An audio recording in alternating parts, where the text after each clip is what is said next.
subscribe now and press the bell icon. Never miss an update.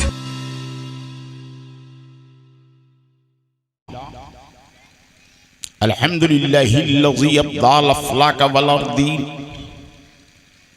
वस्सलातु वस्सलामु अला मन काना नबिय्यन व आदमु बैनल माइ वत्तीन व अला आलिहि व सहाबिहि अजमईन इला यौमिद्दीन।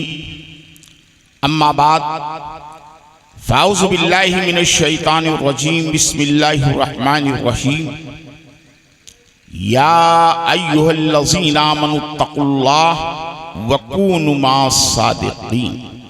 सदक़ल्लाहु मौलानाल अलियुल अज़ीम व बल्लगना रसूलुहुन नबियुल अमीनुल मतीनुल करीम व नहनु अला ज़ालिका लमिनश शाहिदीन व शाकिरीन वल्हम्दुलिल्लाहि रब्बिल आलमीन। रंजो गम से निजात मिलती है, रंजो गम से निजात मिलती है, दौलते कायनात मिलती है, मेरे गौसुल वरा की ठोकर से मौत को भी हयात मिलती है। हाज़रीन इज़्ज़ी वक़ार,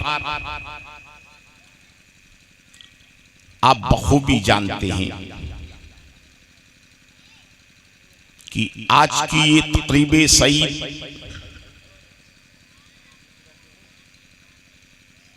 इलाके की हरदिल अजीज शख्सियत, मुजाहिदे सुन्नियत, नाशिरे मसलके आला हजरत इज्जत माब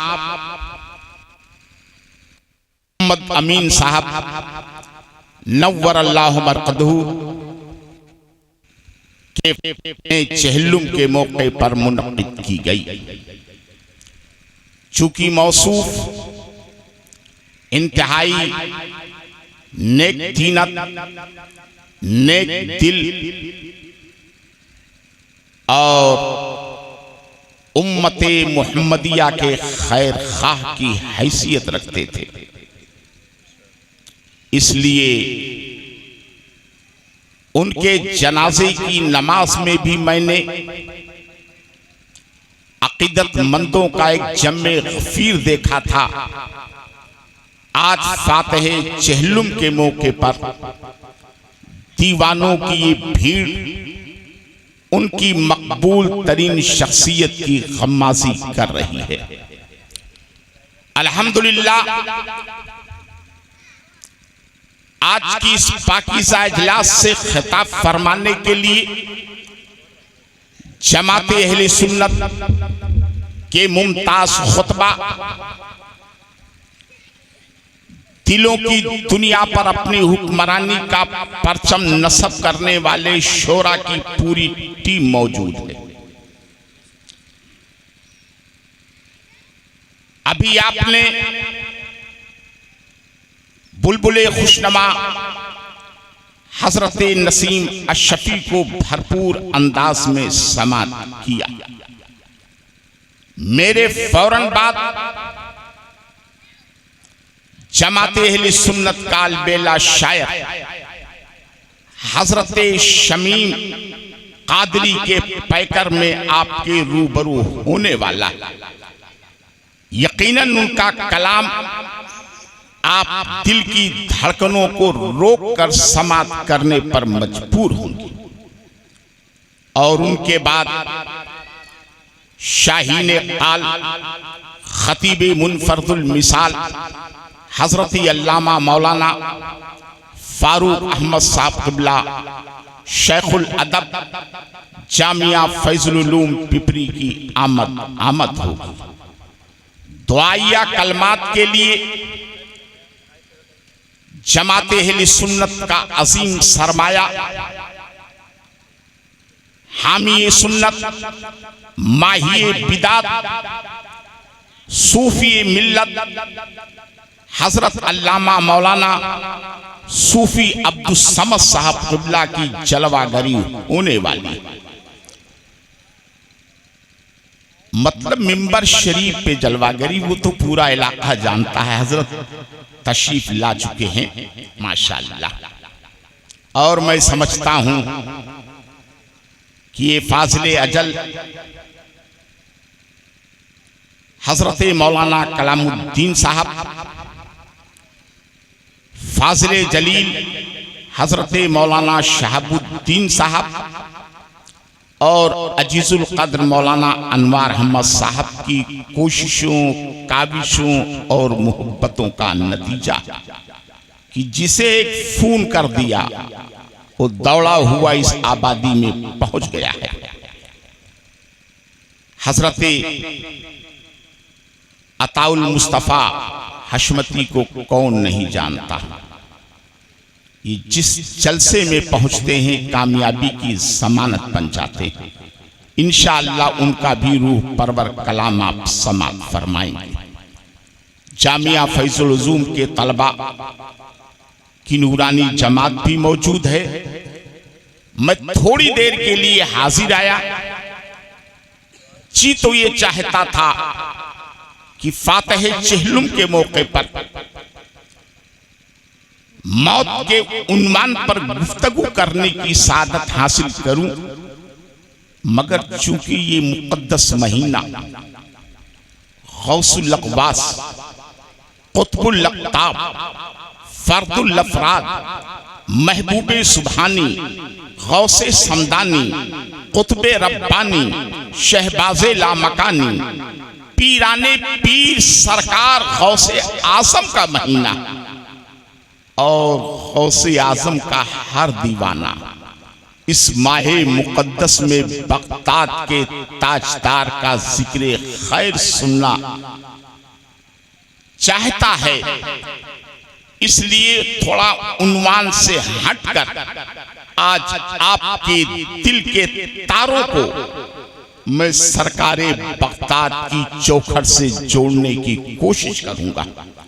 क्या आप हजरात सरकारे गौसे आजम का जिक्र सुनना पसंद करेंगे? अगर यकीनन आपका दिल मचल रहा है तो अपने हाथों को उठाकर एक बार कह दो सुभान अल्लाह, सुभान अल्लाह, लब्बैक या गौसे आजम, लब्बैक या गौसे आजम। माशाअल्लाह थोड़ी आपके अंदर जिंदगी पैदा हो चुकी। आइए कुछ हर्जो मारूफ से पेशतर काबे के बदरुद्दुजा, तैबा के शमसुद्दुहा, मुस्तफ़ा जाने रहमत, शमे बज़्मे हिदायत, ताजदारे हरम, शहरियारे इरम, अर्शी फर्शी के दूल्हा, रूही फिदा जनाबी अहमदे मुज्तबा मोहम्मद मुस्तफ़ा सल्लल्लाहु ताला अलैहि वसल्लम की नूरानी सरकार में अक़ीदत व मोहब्बत की थाली में दरूदो सलाम की डाली सजाकर पेश करें। बुलंद आवाज से पढ़ें अल्लाहुम्मा सल्ली अला सय्यदना शफीयना मौलाना मुहम्मदिन तिब्बिल क़ुलूब व दवाइहा वाफ़ितिल अब्दानी व शिफ़ाइहा व नूरिल अबसारी व दियाइहा वालिही सहबिही दाइमन अबद। आदत के मुताबिक सबसे पहले कता जो दे रहा है इश्क़े रसूल का पता, मोहब्बतों के साथ समात फरमाए। मौसम सा बरस किया है, हर रंज की हर गम की दवा मांग रहा हूं। अरे मचल के कह दो सुभान अल्लाह। हम आपसे इनाम लेने के लिए नहीं आए, आपके मोहब्बतों की सौगात लेने के लिए आए। मैं अक्सर जलसों में कहा करता हूं कि जब कभी नबी और आले नबी की बस में बैठने की सादत मिले तो सर झुकाकर ना बोलो, सर उठा के बोलो, डर के ना बोलो, निडर हो के बोलो और पूरी दुनिया को ये बता दो अमन वाले हैं, चैन वाले हैं, यानी बदरो हुनैन वाले हैं। खौफ हो क्या हमें जमाने का, हम इमाम हुसैन वाले। खाजा के भारत में रहते हो और डेर डेर के बोलते हो।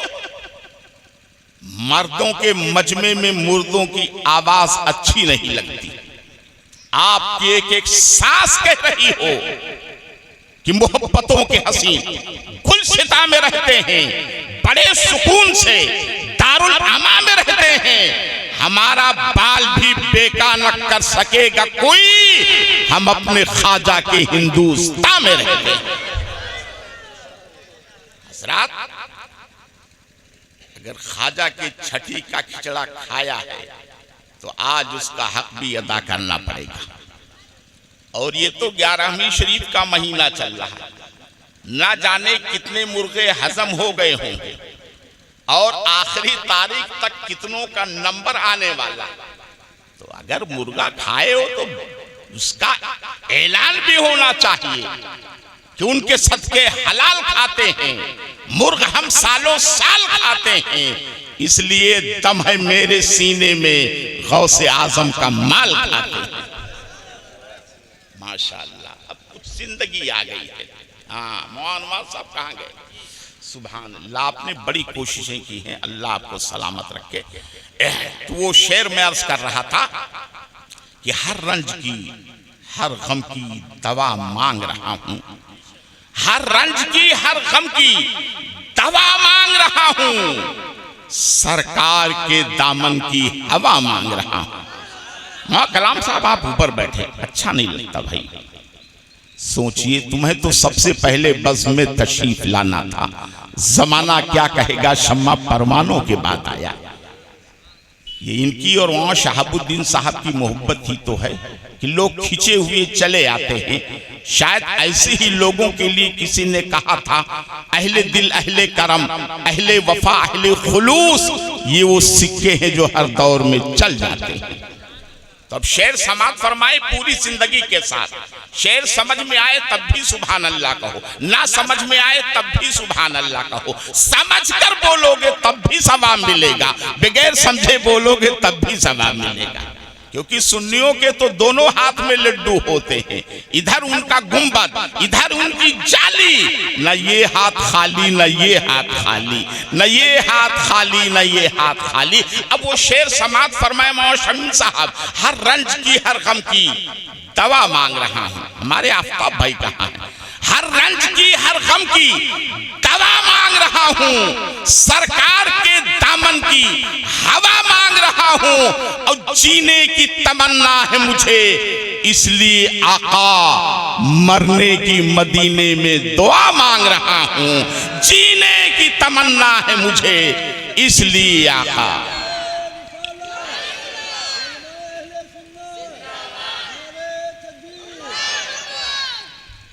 माशाअल्लाह माशाअल्लाह, जीने की तमन्ना है मुझे, इसलिए आका मरने की मदीने में दुआ मांग रहा हूं। कौन मदीना? वो मदीना जो आरज़ुओं का काबा है। कौन मदीना? वो मदीना जो तमन्नाओं का किबला है। कौन मदीना? वो मदीना जहां उशाक हाजिरी देते हैं तो अपनी मताए हयात को कुर्बान कर देते हैं। जिसके ताल्लुक से किसी दीवाने ने कहा था, मुसीबत में वो रहमत का खसीना याद आता है। ये दुनिया जब सताती है मदीना याद आता है, ये दुनिया जब सताती है मदीना याद आता है। और अमीरों के बदन से इत्र की खुशबू जब आती है, अमीरों के बदन से इत्र की खुशबू जब आती है, गरीबों को मोहम्मद का पसीना याद आता है। अमीरों के बदन से इत्र की खुशबू जब आती है, अमीरों के बदन से इत्र की खुशबू जब आती है, गरीबों को मोहम्मद का पसीना याद आता। मैं तो समझता था मौलाना नसीम शफी सारा माल ले गए, लेकिन अभी मेरे हिस्से का माल बचा हुआ। और क्यों ना हो, हाँ ये दीवानों की महफिल है। इन्हीं के हवाले से किसी ने कहा था, पहले 2 बूंद मदीने की मिला लेते हैं, फिर यहीं बैठ के पीने का मजा लेते हैं। इतनी दौलत है कहाँ तेरे खजाने में यजीद, जितनी हसनैन के दीवाने लुटा देते हैं, जितने हसनैन के दीवाने लुटा देते हैं। हजरात गिरामी वकार, तो मैं शेर अर्ज कर रहा था, असल में थोड़ा मैं माहौल बना रहा हूँ। ज्यादा शेर कहने का तो आदी नहीं हूँ, लेकिन माहौल बड़ा ठंडा है। अब जब लोहा ठंडा हो तो गर्म करने में कुछ देर तो लगती ही है। अब हम चाहते इतना गर्म कर दे कि मौलाना फारूक साहब आए तो उनको हथौड़ा मारने में कोई दिक्कत ही ना हो।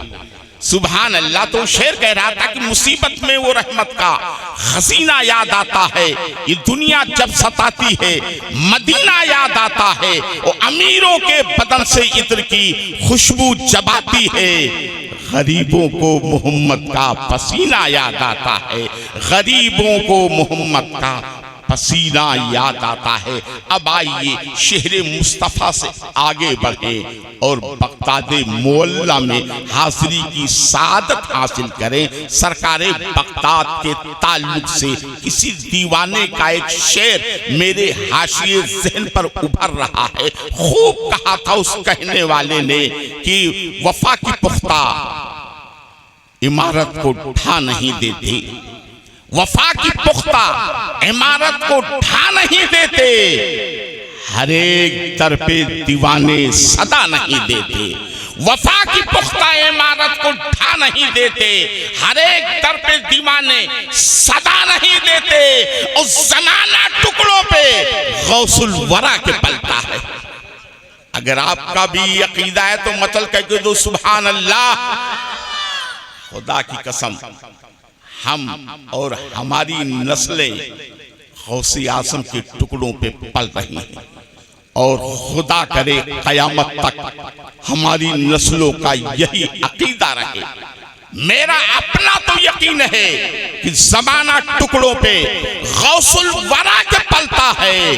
ये कैसे कह दूं कि गौसुल वरा नहीं देते, ये कैसे कह दूं कि गौसुल वरा नहीं देते। हजरात गिरामी वक़ार, अब गौस क्या है, गौस का मकाम क्या है। आखिरी शेर में मैंने अर्ज करने की कोशिश की है कि जलवे शब्बरो शब्बीर हैं गौसे आज़म। गौसे आज़म पर आप मुसलसल अशार सुनते रहे। मेरा भी आखिरी शेर समात फरमा ले कि जलवे शब्बरो शब्बीर है गौसे आज़म, जलवे शब्बरो शब्बीर है गौसे आज़म, हुस्न और इश्क की तफसीर है गौसे आज़म, हुस्न और इश्क की तफसीर है गौसे आज़म, और पीर कितना ही बड़ा हो उसे कहना ही पड़ा। देखता हूं इस शेर पर कौन दीवाना अपने आप को कंट्रोल कर लेता। खुदा की कसम, मुंह से निकलने के बाद रूह में उतरने का असर रखता है ये शेर। हुस्न जलवे शब्बरो शब्बीर है गौसे आज़म, हुस्न और इश्क की तफसीर है गौसे आज़म, और पीर कितना ही बड़ा हो उसे कहना ही पड़ा।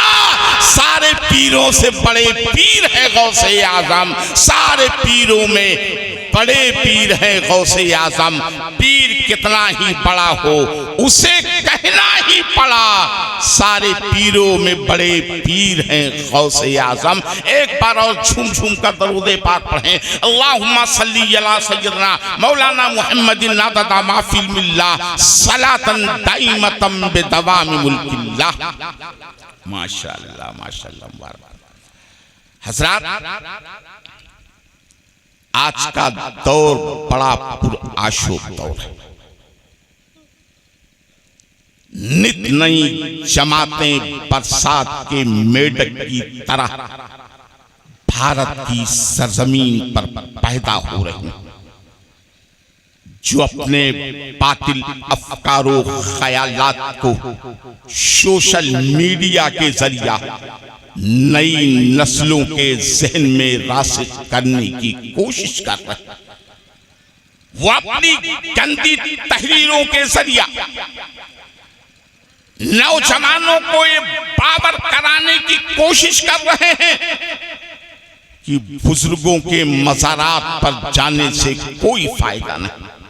वो तो मरकर मिट्टी में मिल चुके हैं, उनकी कब्रें मिट्टी का तोता बन चुकी हैं। तुम भारत में बैठकर या गौस अलमदद के नारे लगाते हो। गौसे आज़म बगदाद से आकर तुम्हारी क्या मदद कर सकते? इनकी बारगाहें बेफैज हैं, इन्हें पुकारने, इनकी चौखट पर जाने की कोई जरूरत नहीं। डायरेक्ट अल्लाह से जो मांगना है मांगो, किसी नबी वली से मांगने की कोई जरूरत नहीं। ये सब मरकर मिट्टी में मिल चुके हैं। मैं कहता हूं जालिमों, तुमने अस्मते औलिया को समझने की कोशिश नहीं की। काश किसी दीवाने से तुम्हारा पाला पड़ा होता तो तुम्हारे आंखों के पर्दे हट गए होते।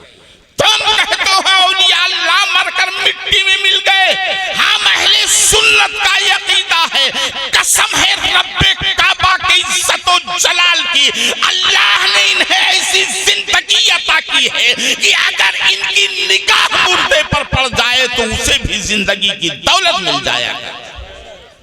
हज़रात गिरामी वक़ात, और ये मैं हवाई फायरिंग नहीं कर रहा हूं, तारीख के औराक कमा औलियाए किराम के वाक़यात शहादत दे रहे हैं। आप दूर मत जाओ, इसी हिंदुस्तान की सरजमीन का वो वाक़यात देखो जब भारत की इस धरती पर अंग्रेज साम्राज्य के इक़्तिदार का परचम लहरा रहा, जब हमारा ये मुल्क गुलामी की जंजीरों में जकड़ा हुआ सिसकियां ले रहा था, जब इस देश पर तन के गोरे अंग्रेज, दिल के काले अंग्रेज हुकूमत कर रहे थे, उस दौर का एक वाकया आज भी किताबों में अपनी तमाम तर शानो शौकत के साथ दावते नजारा दे रहा। कोलरा की सरजमीन है, अल्लाहु समद। आज तो पाकिस्तान कट चुका है, एक अलग मुल्क की शक्ल में वजूद पा चुका है। मैं उस वक्त की बात करता हूं जब पाकिस्तान भी हिंदुस्तान में शामिल था, बांग्लादेश भी हिंदुस्तान में शामिल था, जिसे मुत्तहिदा हिंदुस्तान कहा करते थे। उस जमाने में जब अंग्रेजों की हुकूमत थी, गोलरा का प्लेटफार्म है, प्लेटफार्म के बगल में एक दुर्वेशे कामिल, जिन्हें दुनिया हजरत पीर महर अली के नाम से याद करती है, अपना मुसल्ला बिछाए हुए बैठे तस्बीह पढ़ रहे थे। ये सैयद महर अली कौन थे? ये खानदाने गौसियत के चश्मो चिराग थे। ये गौसी आज़म के सिलसिले से ताल्लुक रखने वाले अजीम बुजुर्ग थे। मुसल्ले पर बैठे हुए तस्बीह पढ़ रहे हैं। अचानक एक ट्रेन आकर प्लेटफार्म पर ठहरती है। मुसाफिरों के साथ एक अंग्रेज फौजी भी प्लेटफार्म पर उतरता है और जब उसकी नजर हजरत पीर सैयद महर अली की तस्बीह पर पड़ती है, उसके अंदर जज्बे तजस्सुस पैदा होता है। अंग्रेजों की आम आदत होती है, जब कोई नई चीज देखते हैं तो उसकी हकीकत को दरियाफ्त करना अपना पैदाइशी हक समझते हैं। चुनांचे वो तस्बीह उस अंग्रेज के लिए बिल्कुल नई चीज थी। जब हजरत पीर महर अली के हाथों में देखा, उसके बारे में जानकारी हासिल करने के लिए आगे बढ़ा और सैयद पीर महर अली को मुखातब करके कहने लगा, साईं बाबा ये तुम्हारे हाथ में क्या है? हजरत सैयद पीर महर अली ने चेहरे को ऊपर उठाया, देखा सामने एक अंग्रेज फौजी खड़ा हुआ है जिसके बगल में एक रिवाल्वर लटक रही है। आपने मुस्कुराकर फरमाया, पहले ये बता कि तेरे बगल में क्या है? उसने हंसते हुए कहा था, बाबा आप इसे नहीं पहचानते, ये मेरा है हथियार है, ये मेरा रिवाल्वर है, आप बताएं ये आपके हाथ में क्या है? हजरत सैयद पीर महर अली ने फरमाया था, जालिम अगर वो तेरा हथियार है तो ये मेरा हथियार है। अल्लाह समझ। प्यारे दोस्तों, उस जालिम अंग्रेज ने पूछा था, बाबा हथियार के अंदर कोई ना कोई खूबी होती है, कोई ना कोई कमाल होता है, अगर ये आपका हथियार है तो इसके अंदर कौन सी खूबी है, कौन सा कमाल है, जरा हमें भी तो दिखाएं ताकि इसकी हकीकत का अंदाजा हो सके। हजरत पीर महर अली ने फरमाया था, पहले तू अपने हथियार का कमाल दिखा, फिर मैं तुझे अपने हथियार का कमाल बताऊंगा। चुनांचे उसने बगल से रिवाल्वर निकाला, गोली भरी, सामने एक दरख्त था, दरख्त की शाख पर एक परिंदा चहचहा रहा था, उसने निशाना बांधा, टाइगर दबाया, गोली निकली, हवाओं का सीना चीरते हुए परिंदे के वजूद में बेबस हो गई। परिंदा गिरा, थोड़ी देर तड़पा, फिर हमेशा के लिए ठंडा हो गया। अंग्रेज ने मकरूह हंसी के साथ कहा था, बाबा देख लिया मेरे हथियार का कमाल। थोड़ी देर पहले जो परिंदा जिंदगी की तमाम तर रानाइयों के साथ चहक रहा था, अब वो बेजान हो चुका है, मुर्दे की शक्ल में तब्दील हो चुका है। ये हमारे हथियार की खूबी है, ये हमारे हथियार का कमाल है। जो जानदार होता है उसे लम्हों में बेजान कर देता है।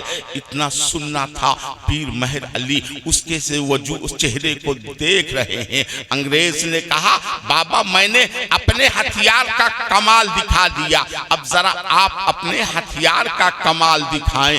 इतना सुनना था। सैयद पीर मेहर अली मुसल्ले से उठते हैं, दबे पांव उस मुर्दा परिंदे की तरफ बढ़ते हैं और वहां जाने के बाद गौसे बगदादे मोहल्ला की तरफ रुक करके आपने फरमाया था, या शेख अब्दुल कादिर जिलानी शैलिल्लाह, ऐ बगदाद के शहंशाह मदद करो।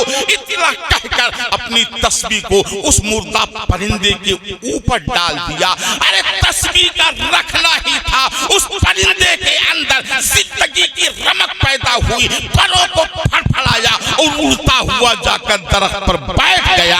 अल्लाह समझ, ये मंजर देखकर अब अंग्रेज के पैरों से जमीन सरकने लगी, आंखों के हिजाबात हटने लगे। कहा, बाबा समझ में कुछ नहीं आता है, हमने हथियार से जान लेते तो देखा था, जिंदगी देते हुए पहली बार देख रहा हूं। सरकार ये तो बताएं, आपके वो हथियार किसने दिया है, ये किसका अतिया है? पीर मेहर अली ने फरमाया, पहले ये बता तुझे ये हथियार किसने दिया है? उस अंग्रेज फौजी ने कहा था, बाबा मुझे ये हथियार अंग्रेज सरकार ने दिया है, मैं अंग्रेज गवर्नमेंट का मुलाजिम हूँ, मैं अंग्रेज गवर्नमेंट का फौजी हूँ, अंग्रेज सरकार ने मुझे हथियार दिया है।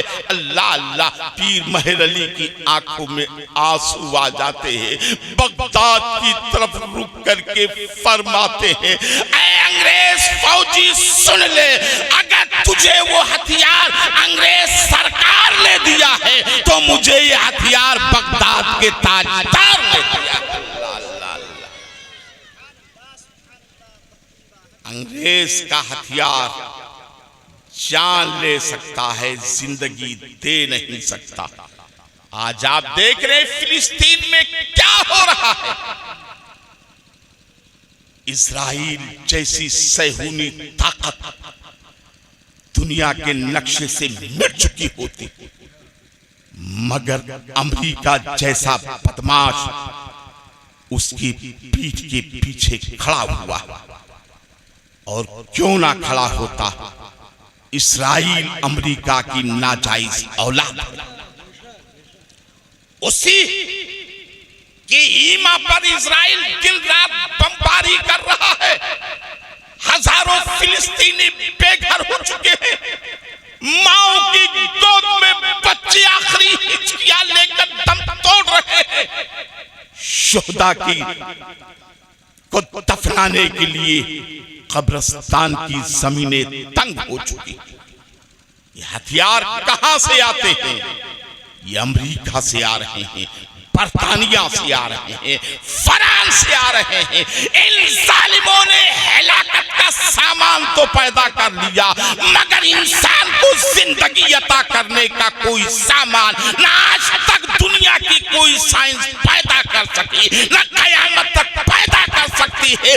हाँ, ये नुस्खा अगर मिलता है तो बगदाद वाले आका की चौखट पर मिलता है।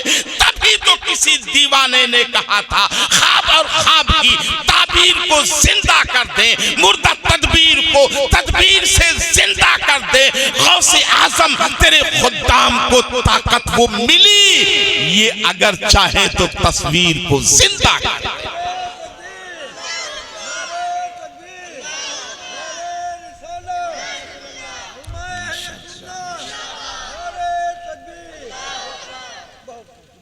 हज़रात गिरामी वक़ार,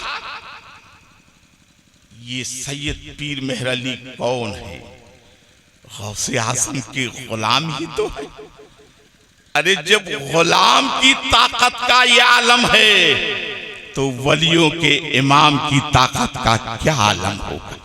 जब उनके गदा भर देते हैं शाहाने जमाना की झोली, मुहताज का जब ये आलम है, मुख्तार का आलम क्या होगा? हजरात, किसी कहने वाले ने कहा था, शागिर्द को देखकर उस्ताद का इल्म मालूम होता है, मुरीद को देखकर पीर की शख्सियत मालूम होती, फल को देखकर दरख्त का अंदाजा होता है, तो गुलाम को देखकर बगदाद के इमाम का अंदाजा नहीं किया जा सकता। खुदा की कसम प्यारे दोस्तों, ऐसी हजारों मिसालें तारीख की किताबों में बिखरी हुई, अगर बयान करने पे आऊं तो रात खत्म हो जाएगी, गौसे आजम की बात खत्म नहीं होगी। और आखिर में ये कहकर उतरना पड़ेगा कि प्यारे दोस्तों, गौसे आजम की अजमत का कोई अंदाजा नहीं लगा सकता। सच कहा था अल्लामा हसन रजा बरेलवी ने, वो कहकर कुम बिइज़्निल्लाह जिला देते थे मुर्दों को, बड़ा मशहूर है हयाए मौता गौसे आजम का। जब उनके गुलाम मुर्दों के अंदर जिंदगी डाल देते हैं तो मेरे गौस का मकाम कितना ऊंचा है। आओ आपकी तस्कीने कल्ब के लिए बारगाहे गौसियत में हाजिरी दे रहा। ये देखो बगदाद की मुकद्दस सरजमीन है, बगदाद का जामे मस्जिद है। असर की नमाज से फारिग होकर सरकारे बगदाद मस्जिद से बाहर निकलते हैं, क्या देखते हैं? दो आदमी आपस में बहसो तकरार कर रहे हैं और उनकी आवाज लम्हा बलम्हा बुलंद होती जा रही।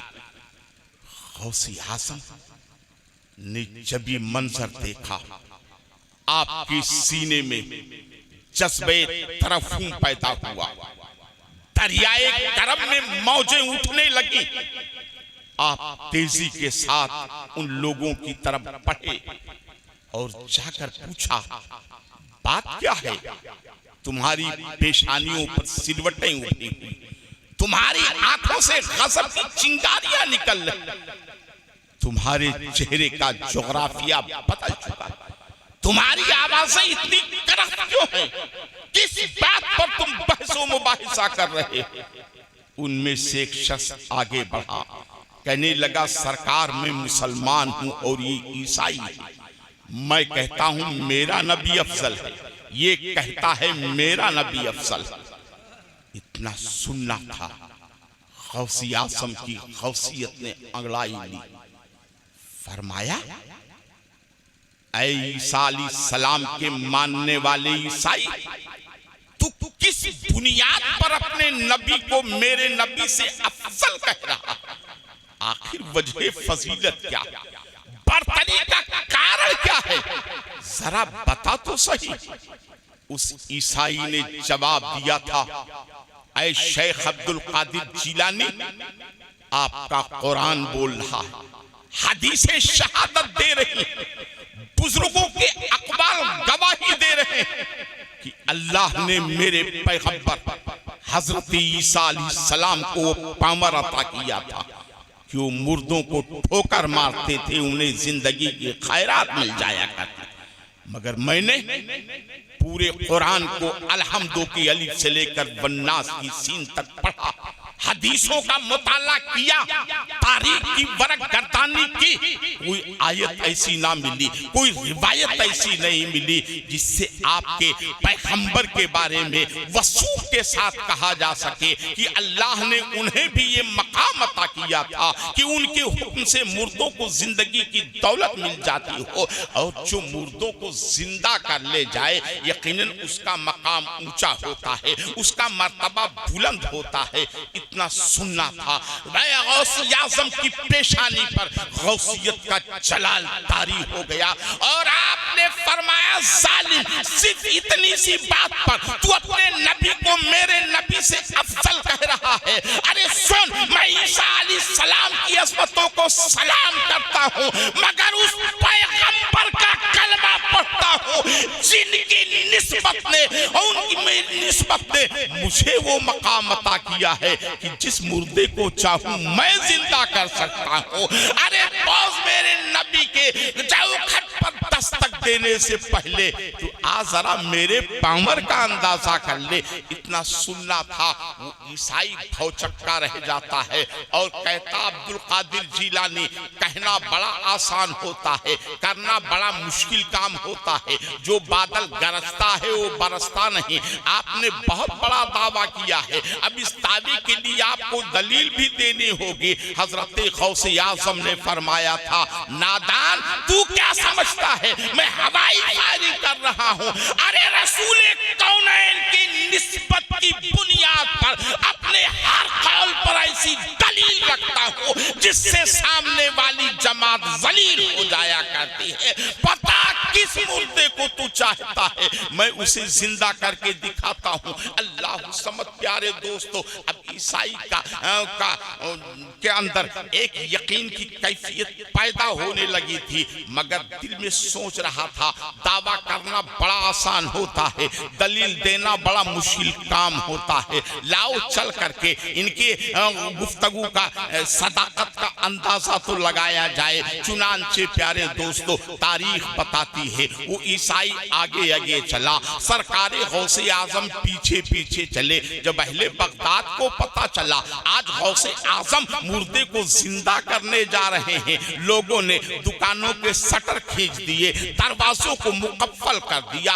अब लोग गिरोह दर गिरोह, अंबोह दर अंबोह, जमात दर जमात गौसे आज़म के पीछे चल पड़े। अल्लाह समद प्यारे दोस्तों, सरकारे गौसे आज़म एक कब्रिस्तान में दाखिल होते हैं। ईसाई एक पुराने कब्र के पास जाकर खड़ा हो जाता है और कहता अब्दुल कादिर जिलानी, इस कब्र के मुर्दे को जिंदा करके दिखाओ। मेरे गौसे आज़म मुस्कुराए, कब्र पर तवज्जो डाली और इरशाद फरमाया, ऐ ईसाई तुझे पता भी है इसको मरे हुए 100 साल का अरसा गुजर चुका है और जब ये दुनिया में था तो गाने बजाने का काम किया करता था। अब तू बता, सिर्फ मैं इसे जिंदा कर दूं या उस काम के साथ ये कब्र से उठे जो काम ये अपनी जिंदगी में किया करता था। अल्लाह अल्लाह, उसने कहा ऐ अब्दुल कादिर जिलानी, अगर ये गाता बजाता हुआ कब्र से उठेगा तो मेरे यकीन को जिला मिल जाएगी, अकीदा पुख्ता हो जाएगा, हम मान लेंगे यकीनन आपका पैगंबर सबसे अफजल है, अल्लाह ने उन्हें जामे कमालात अता किया है। अजीजाने जी वकार, तारीख बताती है मेरे गौसे आज़म कब्र से करीब जाते हैं और फरमाते हैं, कुम बिइज़्निल्लाह, ऐ जमीन के नीचे लेटने वाले अल्लाह के हुक्म से जिंदा हो जा। अभी ज़बाने गौसियत से इस जुमले का अदा होना था। तारीख बताती है फन शक्कल कब्रो व कामल मय्यतो मुगन्नियन, कब्र फट जाती है और मुर्दा गाता बजाता उठकर खड़ा हो जाता है। उधर मुर्दे का कब्र से उठना था, इधर ईसाई का गौस के कदमों पे गिरना था। पुकार उठता है, अशहदु अल्ला इलाहा इल्लल्लाह व अशहदु अन्ना मुहम्मदन अब्दुहु व रसूलुहु। मेरे गौस ने बाजू को थामकर ईसाई को उठाया, सीने से लगाया और फरमाया, भाई मैंने तुझे इस्लाम पेश करने की तहरीक नहीं पेश की है, आखिर तूने किस बुनियाद पर इस्लाम को कबूल किया? उस ईसाई ने कहा था इस्लाम के सदाकत की बुनियाद पर, इस्लाम की सच्चाई की बुनियाद पर। अरे अब तो बगदाद से मदीने का कलश भी साफ नजर आता है। अरे जिनके गुलाम की ताकत का ये आलम हो, नबियों के उस इमाम की ताकत का क्या आलम होगा जब उनके गदा भर देते हैं शाहाने जमाना की झोली। मुहताज का जब ये आलम है, मुख्तार का आलम। अजीजाने जी वकार, सरकारे गौसे आज़म ने जो मुर्दे को जिंदा किया, तो ये खबर जंगल के आग की तरह बगदाद उसके मज़ाफ़ात में फैल गई। हर ज़बान पर गौसे आज़म का तज़किरा, हर शख्स गौसे आज़म की अज़मतों में रत्बुल लिसान। लेकिन याद रखो, हर दौर में अल्लाह वालों से चलने वाले इस धरती पर हमेशा मौजूद रहे। कल भी हासिदीन की कोई कमी नहीं थी, आज भी हासिदीन की कोई कमी नहीं। जब किसी को इज्जत मिलती है तो उसका पांव पकड़कर खींचने की कोशिशें शुरू हो जाती। आज हमारी जमात में भी ये सब चल रहा। ऐसा नहीं कि हम दूध के धुले धुलाए हैं। आज कोई शोबा, कोई महकमा, कोई डिपार्ट ऐसा नहीं है जहां हसद का लावा न उबल रहा। जिस दौर में गौसे आज़म की अज़मत का फरेरा औजे सुरैया पर लहरा रहा था, उस जमाने में शहरे बगदाद में ऐसे लोग मौजूद थे जो गौसे आज़म से हसद करते थे, गौसे आज़म से जलन रखते थे। जब उन्होंने ये देखा बगदाद का पूरा माहौल तो कादरी रंग में डूब चुका है, सुभान अल्लाह, उनके सीनों पर सांप लौटने लगे। अब वो दिन रात इस कोशिश में जुट गए कोई ऐसी तदबीर की जाए कि अब्दुल कादिर जीलानी की अज़मतों का ये चिराग हमेशा के लिए बुझ जाए, इनका आफ़ताबे इक़बाल हमेशा के लिए ग़ुरूब हो जाए। मगर उन जालिमों को मालूम नहीं था फानूस बन के जिसकी हिफाजत हवा करे वो शम्मा क्या बुझे जिसे रोशन होता करे। अल्लाह जिसे इज्जत देना चाहे दुनिया की कोई ताकत उसे जलील नहीं कर सकती। वह तो इज्जो मंतशा, वह तो जिल्लो मंतशा। इज्जत और जिल्लत अल्लाह की दस्ते कुदरत में है। अगर इंसान को ये पावर दे दिया जाए तो अपने सिवा किसी को इज्जत से जीने का हक और अधिकार नहीं दे सकता। मगर अल्लाह ने ये सारा इख्तियार अपने दस्ते कुदरत में रखा है। अल्लाह रब्बुल इज्जत जब गौसे आज़म के परचम इक़बाल को बुलंद करना चाहे तो दुनिया की कौन सी ताकत है जो उस परचम इक़बाल को सरनगू कर सके। चुनांचे उन जालिमों ने एक स्कीम तैयार की, एक प्लान मुरत्तब किया। ऐसा करो, एक नौजवान को चारपाई पर लिटाया जाए और उसके ऊपर सफेद चादर डाल करके, कफन के चादर डाल करके मुर्दे की शक्ल में उसे ले करके गौसे आज़म की चौखट पर चलो और उनसे कहो, हुजूर ये आपका मुरीद सादिक था, जिंदगी भर या शेख अब्दुल कादिर जीलानी शैन लिल्लाह का विर्द किया करता था। हुजूर इसके जनाजे की नमाज पढ़ते और जब वो नमाज़े जनाजा पढ़ाने के लिए खड़े हों, पहली तकबीर कहें, जवान लेटा रहे, दूसरी तकबीर कहें, नौजवान लेटा रहे, जैसे तीसरी तकबीर कहें, नौजवान उठकर खड़ा हो जाए, फिर हम लोग तालियां बजाएंगे।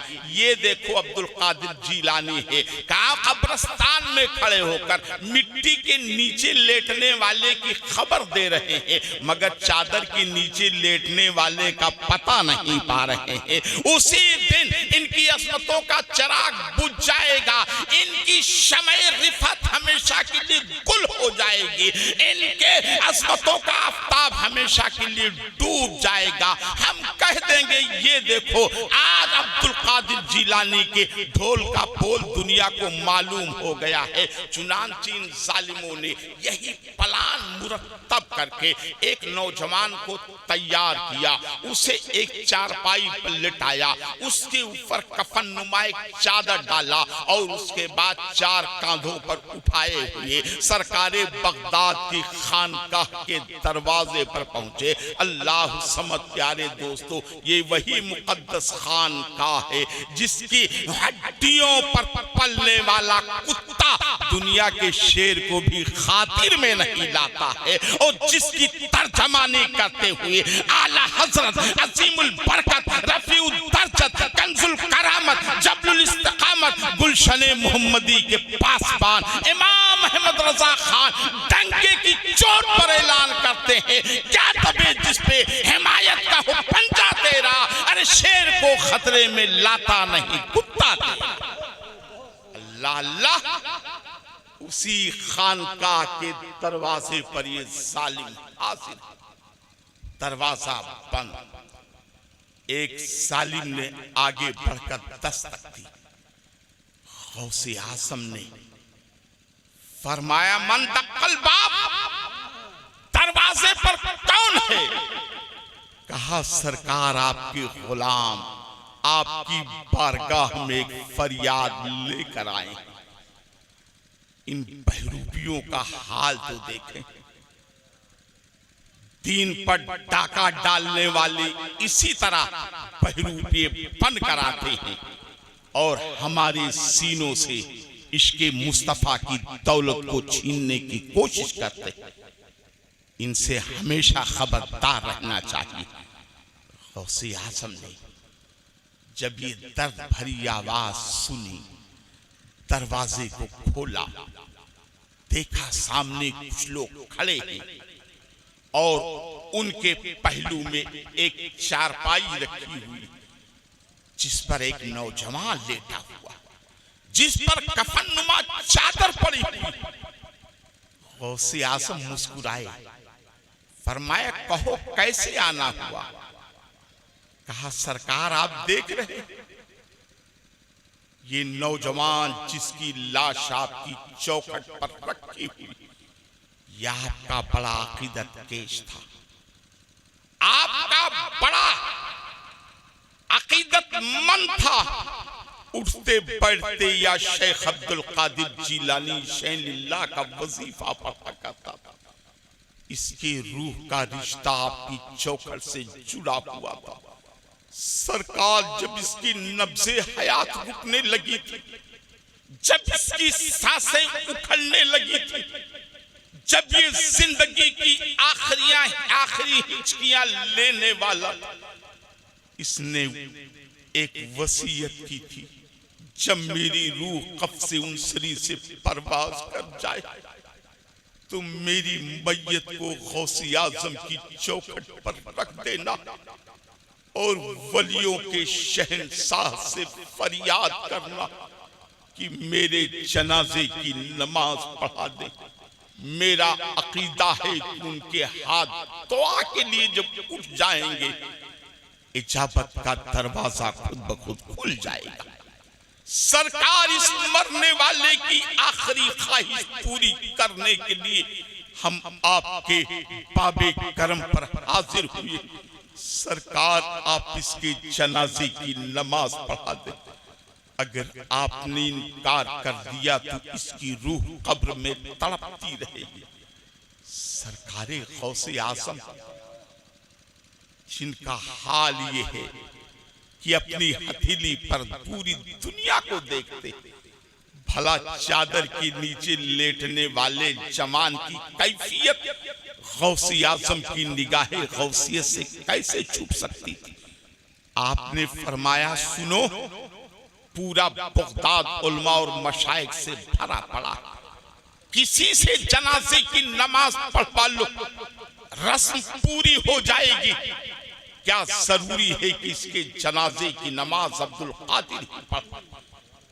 मगर वो तो जिद पर अड़ गए, आका या तो हम अपनी जान दे देंगे या आपसे जनाजे की नमाज पढ़वाएंगे। आका, अगर आपने जनाजे की नमाज नहीं पढ़ी तो कल मैदाने महशर में हम कौन सा मुंह लेकर इस नौजवान के सामने जाएंगे कि इसकी जिंदगी की आखिरी आरज़ू हम पूरी ना करवा सके। गौसे आज़म मुसलसल इनकार करते रहे, वो जालिम बार बार असरार करते रहे। जब गौसे आज़म ने देखा अब ये किसी तौर पर मानने को तैयार नहीं, आपने फरमाया ठीक है ले चलो कब्रिस्तान की तरफ। अल्लाह समझ प्यारे दोस्तों, अब जनाजा कब्रिस्तान की तरफ पढ़ा। एक मैदान में पहुंचकर गौसे आज़म ने फरमाया जनाजा रोक दिया जाए। चुनांचे प्यारे दोस्तों जनाजा रख दिया गया। आपने फरमाया सफेद सीधी कर लो। सफेद सीधी कर ली गई, कतारें दुरुस्त कर ली गई। गौसे आज़म ने फरमाया इस मैयत का वली कौन है? ये इत्तेफाक की बात देखो, उसी महफिल में उसी जमात में उस नौजवान का बाप भी मौजूद था। आपने फरमाया क्या तेरे बेटे के जनाजे की नमाज पढ़ दूं? उसने कहा हाँ पढ़ दीजिए। उसे मालूम था मेरा बेटा जिंदा है, इनके नमाजे जनाजा पढ़ने से क्या होता है। जब बाप की इजाजत मिल गई गौसे आज़म मुसल्ले पर खड़े हुए। आपने अल्लाह अकबर कह करके जनाजे की नमाज शुरू की। पहली तकबीर हुई, दूसरी तकबीर हुई, तीसरी तकबीर हुई। भाई लोग सोच रहे थे अब नौजवान उठेगा, अब अब्दुल कादिर के ढोल का पोल खुलेगा, अब दुनिया को इनकी हकीकत मालूम हो जाएगी, अब इनकी असमतों का आफताब डूब जाएगा। मगर कली को रंग मिला, फूल को निखार मिला। वो इंतजार में थे, उनको इंतजार मिला। गौसे आज़म ने पहली तकबीर कही, दूसरी तकबीर कही, तीसरी तकबीर कही, चौथी तकबीर कही, सलाम भी फेर दिया। मगर नौजवान को ना उठना था ना उठा। गौसे आज़म खानकाह की तरफ बढ़े। बाप बेताबी के साथ दौड़ा, चादर को पलटा, नब्ज पर हाथ रखा। नब्ज ठंडी पड़ चुकी थी, सीने पर हाथ रखा, सांसें ठहर चुकी थी। बदन को टटोला, बदन ठंडा पड़ चुका था। अब बाप के सब्र का यारा ना रहा, जब्त की बंदलें टूट चुकी थी, सब्र का पैमाना छलक चुका था। दौड़ा हुआ गया और सरकारे बगदाद के पांव को थाम कर रोते हुए कहने लगा आका हमसे कसूर हो गया, हम इनके बहकावे में आ गए। मेरे सरकार मेरा एक ही लाडला बेटा था, वो मेरी आंखों का नूर था, मेरे दिल का सुरूर था, मेरी पीरी का आशा था, मेरे बुढ़ापे का सहारा था। सरकार मेरी दुनिया तारीख हो गई है, मेरी कायनात उजड़ चुकी है। मेरे सरकार मेरे बेटे को जिंदगी की भीख अता फरमा दे। मगर ऊंचू रोता जा रहा था। सरकारे बगदाद पर गौसियत का जलाल बढ़ता जा रहा था। आपने इरशाद फरमाया नादान सुन ले, अरे जिसके जनाजे की नमाज अब्दुल कादिर ने पढ़ दी है वो कयामत से पहले जिंदा नहीं होगा। सच कहा था किसी कहने वाले ने, खुदा अमान में रखे जलाले मोमिन से निगाह उठी की आलम में इनकलाब आया। हजरत गिरामी वक़ार कौन अंदाजा कर सकता है गौसे आज़म की अजमतों का। खुदा की कसम प्यारे दोस्तों, वो असीम साथ है जिसने बगदाद के मिंबर पर खड़े होकर ऐलान किया था कदमी हाज़िही अला रक़बति कुल्ली वलील्लाह, मेरा ये कदम तमाम औलिया अल्लाह की गर्दनों पर है। गौसे आज़म ने बगदाद के मिंबर से ऐलान फरमाया था, उस वक़्त हिंदुस्तान का राजा, हम गरीबों का खाजा, खुरासान की पहाड़ियों में चिल्ला कशी कर रहा था। गौस बगदाद से ऐलान कर रहे हैं, खाजा खुरासान से सुन लेते हैं और सर को झुका कर कहते हैं बल आईनी वो राशि, ऐ वलियों के ताजदार, आपका कदम सिर्फ मेरी गर्दन पर नहीं बल्कि मेरी आंख पर भी है, मेरे सर पर भी है। क्या जवाब था खाजे खाजगा, मक्ते आरिफा, मतले सालिका, सुल्ताने हिंदुस्तान का, जिसकी तर्जमानी करते हुए शहजादे आला हजरत ताजदारे अहले सुन्नत हुजूर मुफ्ती आज़म हिंद ने फरमाया था, ये दिल ये जिगर है, ये आंखें ये सर है, जहां चाहो रखो कदम गौसे आज़म। हजरत गिरामी वक़ार गौसे आज़म से अपना रिश्ता मजबूत करें।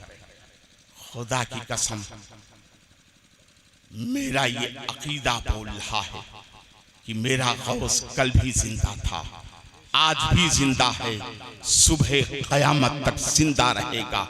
और गौसे आज़म का फैजान कल भी बढ़ रहा था, आज भी बढ़ रहा है, सुबह क़यामत तक बढ़ता रहेगा। हाँ, लेने का ढंग चाहिए, मांगने का सलीका चाहिए। गौसे आज़म की बारगाह से कोई महरूम नहीं होता। शर्त यह है दिल से उन्हें याद करो। तलब में सदाकत होनी चाहिए, तलब में सच्चाई होनी चाहिए। आज भी उनकी चौखट के खैरात पर दुनिया पल रही है और क़यामत तक इंशाअल्लाह पलती रहेगी। हज़रात गिरामी वक़ार, चूंकि मेरे बाद बड़े कामयाब शायर आपसे रूबरू होने वाले और एक जामे खिताब भी आपको समात करनी और एक बुलंद क़ामत शख्सियत की तलते ज़ेबा की ज़ियारत भी आपको करनी है, इसलिए मैं अपनी गुफ्तगू को यहीं समेट रहा हूँ। प्यारे दोस्तों, जिंदगी ने कभी वफा की तो असमते गौसे आज़म पर इंशाअल्लाह सैर हासिल गुफ्तगू करने की कोशिश करूँगा। मैंने आज 11वीं शरीफ की मुनासबत से गौसे आज़म का जिक्र दानिस्ता तौर पर इसलिए छेड़ा कि मेरे मामू इज्जत माब मोहम्मद अमीन साहब गौसे आज़म के बड़े शहदाई थे। यकीनन गौसे आज़म की अज़मतों का चिराग उनके सीने में जल रहा।